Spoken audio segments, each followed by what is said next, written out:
তেনেকৈ গগৈ লগ লগা, কোনোবাই কালি ক'ব বুঢ়াগোহাঁই লগ লগা, কালি কোনোবাই বৰগোহাঁই লগ লগা, অসমত তেনেকৈ ৰাজনীতি নহয়। মহাপুৰুষ শ্ৰীমন্ত শংকৰদেৱে সমতাৰ ভিত্তিত ইয়াত এখন সম্পূৰ্ণ বেলেগ সমাজ গঢ়ি থৈ গৈছে। চাওলুং চুকাফা, শ্ৰীমন্ত শংকৰদেৱ, তেওঁলোকে অসমত উপাধিৰ মতে কিবা হ'ব সেই ৰাজনীতি 5-6 বছৰ আগতেই বন্ধ কৰি থৈ গৈছে।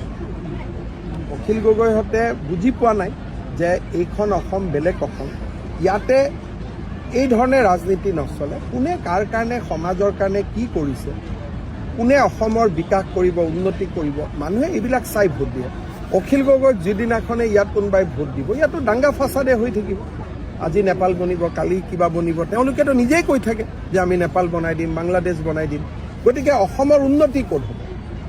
এইটো তেওঁলোকে নিজেই কোৱা কথা যে নেপাল কৰি দিম, বাংলাদেশ কৰি দিম, তাৰমানে ইয়াত একো নহ'ব। ৰাইজেতো এইখিনি কথা বুজি পায়।